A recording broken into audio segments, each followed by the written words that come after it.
Hello, everybody, and welcome to Starting Small Music. I'm Justin McCormick, and you're about to hear a conversation with an artist, musician, and music industry professional on their journey and how they got to where they are today. At Starting Small, we like to take you on a journey uncovering the untold stories of your favorite songs and artists. So sit back, relax, and enjoy the show. Just keep a smile on your face and it'll be okay. Try not to be bitter, you gotta do it either way. Keep a smile on your face and it'll be okay. So when life throws a jab, you gotta duck out of the way. What's going on, everybody? Welcome back to the Starting Small Music Podcast. Today we have Aaron Eshuis with us, hit songwriter. How you doing today, Aaron? Good, man. I'm doing good. So Icehouse is like my sort of music nickname. My last name is pronounced Eshuis. Eshuis. Okay, Yeah, gotcha. but my publishing is Icehouse Tunes, and my Reverb account is Icehouse. So you didn't get it wrong. I'm just giving you the Dutch pronunciation of it. See, I thought it might be Dutch because where I'm from, there's a Amish restaurant called Essenhouse near us, and I thought there might be some Dutch background. I've had dinner at Essen House. I know exactly what you're talking In Middlebury, Indiana? Yeah, dude. We used No to go way. to Shawana all the time growing up. Man, that's so funny because I knew you from Kalamazoo, and me and my family would come up there all the time. It's funny kind of growing up near the same areas. Yeah, absolutely. That's beautiful Amish country. I think I probably took it for granted being so close to it growing up, but I've been through, as an adult, it's pretty amazing. Cool For community. sure. So growing up in Kalamazoo, what was your childhood like?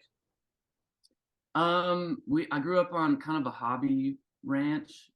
We had a few acres, had some horses, and it was in 4-H showing horses. And later on, we got cows and chickens, and my brother did that. But I was the second oldest of 5 kids, and like I said, we lived in the country, just down the street from my grandparents, who also had a kind of a farm like that. So it's just a really great way to grow up. Country music was always on in the barn. And so to me, that was just what music was. I didn't know it was a genre. That was just, Garth Brooks and Alan Jackson and Shania Twain, and it was just on all the time. And I think, I don't know, at a certain point, I just got interested enough to want to see if I could do it. Did you grow up in a musical family at all? Was anyone else playing music around the house? Yeah, for sure. Both of my parents played an instrument. My grandparents on my mom's side had a gospel quartet called the Volunteers, and they had a couple of records.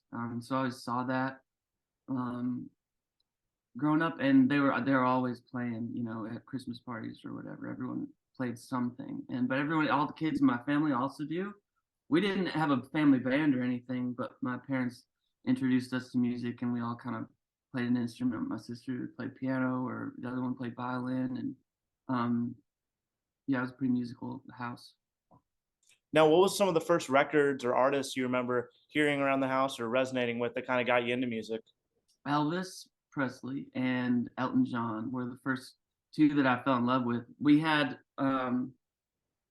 all kinds of stuff, especially from like the 70s when my parents were in high school, Carpenters, Chicago, but also newer stuff like 90s, Vince Gill, Amy Grant, that stuff was around. But Elton John was my first love of songs. It was the first time I recognized or connected with a song lyric. But then Elvis was just so cool. He just had style and groove, and I like kind of dancing and playing guitar to that stuff. For sure. Now, did your parents put you into music lessons as a kid, or did you come to your parents and say like, "Hey, I want to learn like an instrument"? Yeah, my mom put me in piano early on, so I was probably 6 or 7 maybe when I started piano lessons. And I wasn't good at sight reading, and I didn't like theory. But I had an okay ear, and I really enjoyed playing, so I would kind of just memorize the songs, or try to for my lessons. And I didn't do great in piano, and I quit really as soon as I could. But I had a friend that had a guitar, and my dad had a guitar. But when my friend started showing me, his name was Tyler Wilson, when he started showing me some of the chords that our favorite rock bands at the time were playing, I got really got into guitar, and then that just kind of took off. My mom got me into a few lessons for that. I had a cool teacher named Jeremy Morris that kind of taught me some rock and roll stuff early on. But then it was just off to the races. Once I figured out enough chords that I could kind of figure out songs on my own, then I quit lessons. I was never very good at lessons. Yeah. Now, growing up in Kalamazoo, were you like kind of in the scene the same time as like Frankie Ballard and his band were kind of coming out of the same area, or are you guys in two different like generations? We were, yes, but when I was there, Frankie was a little older than me. I don't know, between probably like 4 or 5 years older than me, maybe. And so at the time he was playing in bars. I think he played it in Kalamazoo at one place, and at Battle Creek, I think is where he's from. But I left Kalamazoo when I was 18, so when he would have been playing at the bars, I couldn't even get in. So we didn't really cross paths.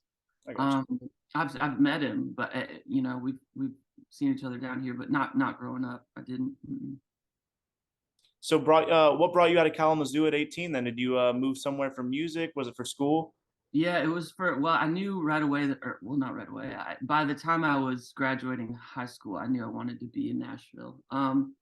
And me and my buddy Ryan Hurd went to school together, grew up together in Michigan, and he was a year ahead of me in school. So we had a band, and then he, like I said, he graduated ahead of me, and then he came down and went to Belmont, and then I did the same thing the next year. I just knew that I wanted to be in Nashville, and Belmont was, you know, kind of right on Music Row, and it seemed like a good transitional place. And despite the cost, we thought it might be worth it for you know, a soft place to land as an 18-year-old and kind of get me, you know, as connected as I could be at that age.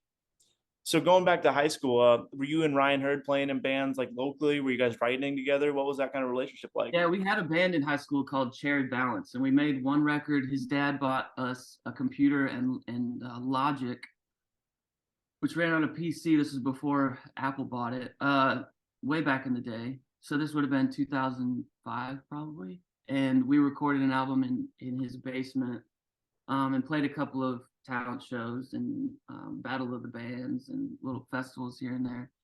That was really just like for a year or a summer before Ryan graduated and came down to Nashville. But he and I liked the same kind of music, and we were sort of the only ones that we knew that were kind of writing that way, kind of pop, rock, country stuff. So he and I really connected on that early on, and you know, we've been really close ever since. Still down here working together today. For sure. Now, when you guys were playing in high school together, could you feel something like with that relationship that you guys both like wanted to do it professionally? Like you guys didn't want to stay in like Michigan playing music. Like, could you feel that like you guys were both going to probably go on to do something in music? Yeah, I think by the time we were 17 or so, we both knew that that's what we were wanting to do. At least the idea of getting out of town, being in getting down to Nashville and trying it, I think was exciting. I don't know that we had any clue as to how you kind of get into the music business at that point, but I think we just loved the idea of just getting out, being on our own and seeing the country. So yeah, by the time we were graduating, we knew that's where we were headed. For sure. Now, your first couple months in Nashville, you're at Belmont, getting thrown into like a huge talent pool. But also, what does that like first few months look like networking, kind of like going out on the scene and meeting people away from Belmont as well? I was always kind of shy. So I think I was just taking it in really for the first year or so. Just trying to survive, you know, like small town moving down to Nashville. And I think I was not surprised, maybe just a little, maybe I didn't expect to be so far off from how good I needed to be. I not that I thought I would, you know, take the town by storm or anything like that. I wasn't. It was nothing. I didn't think that I was going to get discovered or like instantly be pulled into the big leagues and on a tour bus or anything like that. I knew it was going to be a really long road, but I didn't realize how far off I was, and I didn't even know what I should be practicing yet. Yeah. So I think it was a lot of that for the first year or two. and it was internships and stuff. I got to be a fly on the wall of some really cool records. I was in the audio engineering program at Belmont, and through that, I was able to, get an internship at the Castle, a studio in Franklin, south of Nashville. And it was a really small studio, and there was only one intern at a time, or during the day at least. There was a few interns at the studio, but it was only one at a time during the day. And so I got to be the only one there watching these big records being made. And so it was that time that really kind of taught me what it was I needed to learn and what I needed to practice. Now, at that time, what was the goal? Were you wanting to be an artist? Did you already know you wanted to do like producer songwriting? I think I wanted to be in a band. I never felt like a solo artist, but again, at that time, you didn't really, or I didn't understand that there was different jobs. I thought that you sing, write, record, and play and perform, like that was the job. I didn't realize that you could do just a part of it in that sort of a behind the scenes kind of way. So at the time, I think I just thought I wanted to be on stage and on a tour bus and in the studio and writing and recording, Yeah. But as soon as I figured out or saw that there was jobs just in the studio or just in town or even on the road, you could be just a side person and not necessarily, having to promote your own stuff. I got really interested in that, and so I played in bands as a hired gun, all while being an intern and then an assistant engineer, kind of coming up in the studio world. So how soon after you moved to town do you sign your first publishing deal? And was your first one with Smack Songs? My first one, let's see, would have been like 2 years out of college, so probably like 2012, 11 or 12. And my college buddies, Joey Hyde is one of them, Matt McGinn. We didn't go to college together, but he started coming down to Nashville about the time I was graduating Belmont around 2010. And then Ryan, we all got publishing deals around the same time because we'd been writing and recording together at that studio at the Castle. I kind of had the studio for free after hours type of a situation, and I was just an amateur engineer. So the songs we had all been writing together, I was able to kind of record into somewhat, produced sounding records. And at the time, this was before everyone could make full band sounding demos on their computer. You kind of had to have people in the room. Right. And that kind of gave us a leg up a little bit, I think, compared to other people our age. So we were, 22, 23 years old, had this stack of songs that was recorded by a band. And it was kind of, we kind of all finagled publishing companies to let us have a chance around the same time. I signed Warner Chappell. Ryan was at Universal Publishing. Joey Hyde was at Sony. And Matt McGinn was the original first songwriter that Shane McAnally signed at Smack. And I ended up there later, but Matt was the first one. So is that what eventually leads you to Smack Songs is through your friend? Yep. I did 5 years at Warner Chappell. And when that deal was done, yes, Matt was still at Smack, and I went over there and joined him. And our other buddy, Ryan Beaver, joined Smack with me at about the same time. So what's that first few conversations with Shane McAnally like when he's kind of scouting you out to be published? Do you remember any of those early conversations? Yeah, for sure. And we knew each other because at that time I'd been writing professionally in town for 5 years, and I'd had some cuts and stuff, but I was kind of ready for to try to find a new gear and try to make bigger moves.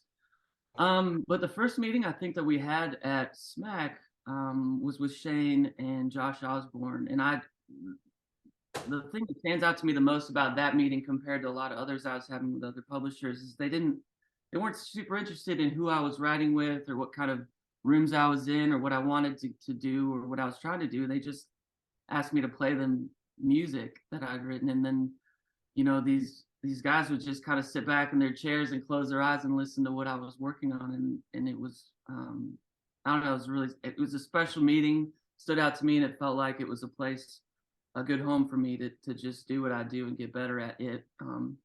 and at a certain point, I think you start focusing on business decisions, as like who do we need to be writing with and what kind of records should we be shooting for. But there definitely needs to be a season, and I needed the season of getting better, and just practicing and trying new things and becoming a deeper well. And I think I was really able to do that at Smack.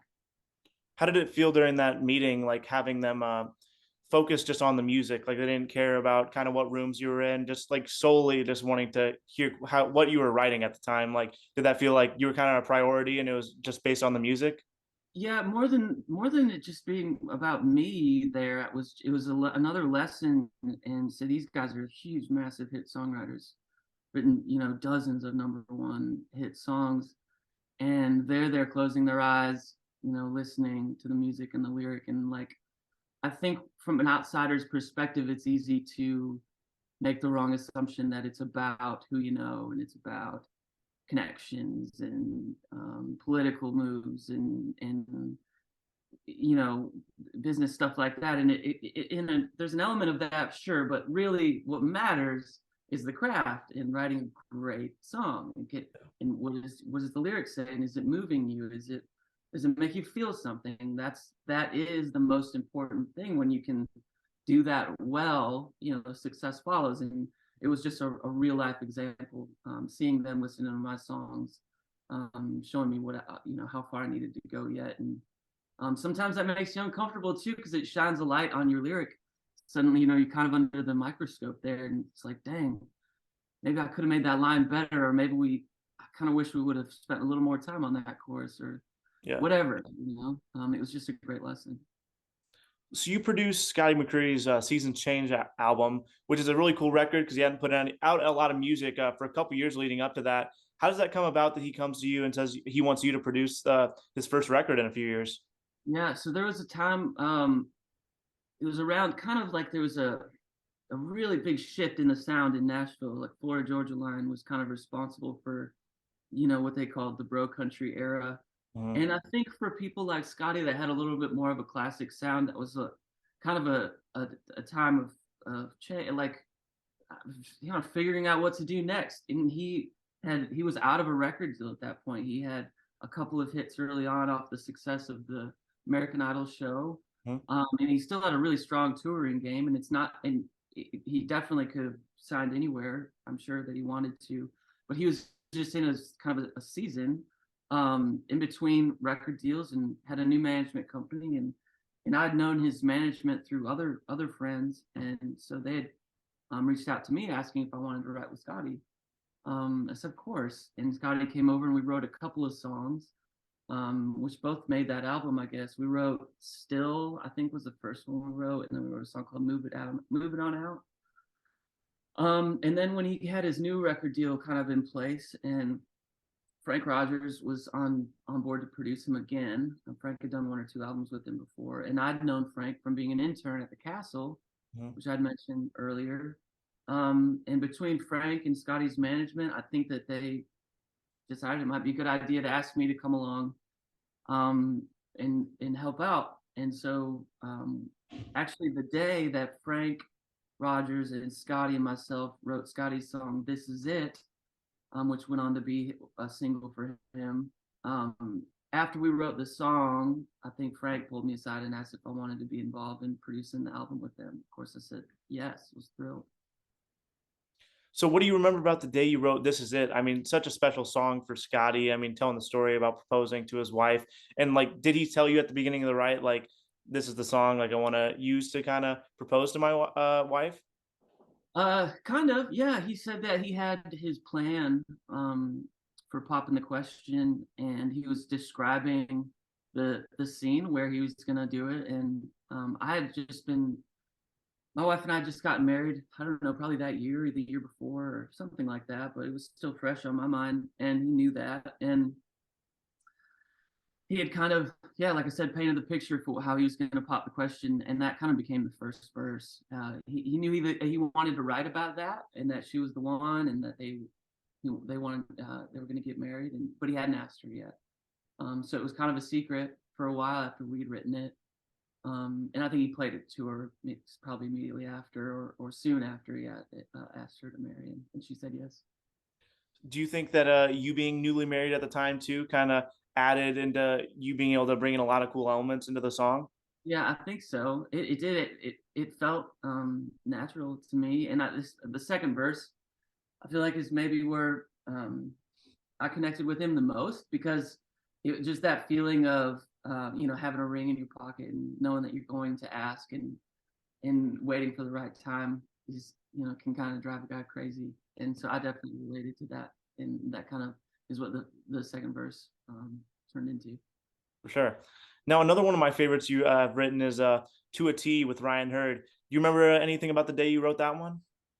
So that song I didn't actually write. I produced that song with. Okay. And that was a co-production with Dan Huff. Just legendary, just an incredible producer.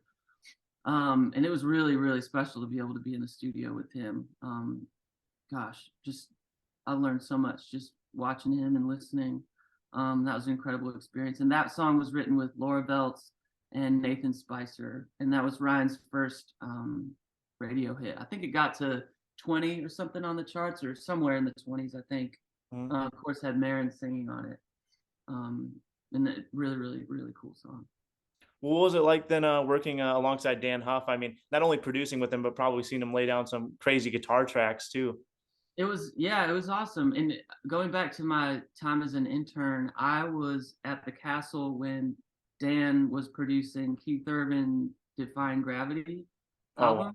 album. And so like I got to be there watching songs like Sweet Thing kind of come to life right there in the studio. So it was definitely a full circle moment to kind of be in the producing chair with Dan. Um, yeah, it was kind of a dream come true, and I learned so much. I think I learned the biggest thing is I learned I think from Dan was what what really matters in a recording and to not sweat the small stuff and to let the song kind of happen, not to micromanage, and just look for the places, the moments where you can add something rather than trying to control the whole project and telling people what you think they should play before they even start strumming or whatever. Don't He's so good at just facilitating a special moment and kind of catching lightning in the bottle, and that was probably my most major takeaway. And also vocals, like he really just, if it's a great singer, and Ryan's a great singer, just get him behind the microphone and let him sing the song a few times, um, and then let him leave. Like you don't have to wear him out. And I think I had always overthought vocal sessions, especially with a good singer. I don't think it's necessary to really wear them out. Sing it over and over and over again. Let them do their thing, and Yeah, then let them go. And Dan's, I mean, he's got the platinum records to back it up. for sure. So, what's your writing process look like these days? Are you a guy that has like a bunch of titles in their phone, is a bunch of voice memos? Kind of where do you put your inspiration before you go into a writing session? So I think my strength is as sort of a reactionary accompanist. So there's usually an artist and then another songwriter in the room. There's usually three of us, and we write here at my studio. Um, and I always have. I'll put it this way: I always have titles, and I always have musical ideas, just in case there's nothing happening in the room. But I rarely need them because, well, the people I'm with are so talented, and the artists usually come in with something that they want to say, and so I like to I'll turn on my voice memo on my phone and hit record as soon as they start singing or strumming or talking about their idea that they have, and then I try to support that as best I can. And if it means laying down a loop or a drum loop or playing a guitar or a synth or something, whatever I feel like is going to help them do their thing, and that's what I reach for. And if they get stuck, or if if there's a lull in the room and we need a lyric, then I'll throw out a bunch of crazy, usually bad ideas, and it might get something going again. It's Yeah, not. I'm just there to try to fill some gaps. for sure. Now, I like to close my interviews by asking, what's a piece of advice you've learned along your journey that you'd give to the aspiring songwriters out there? Sure. Find your people.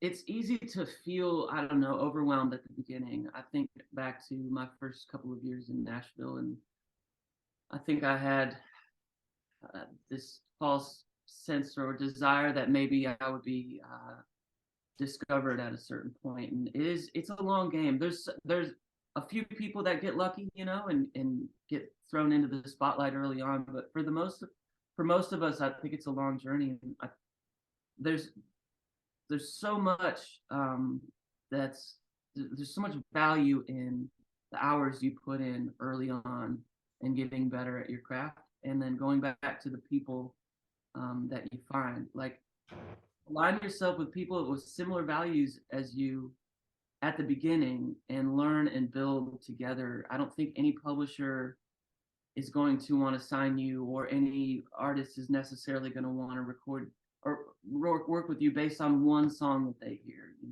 This publisher's not going to sign you because they think they can take this song to the top of the charts.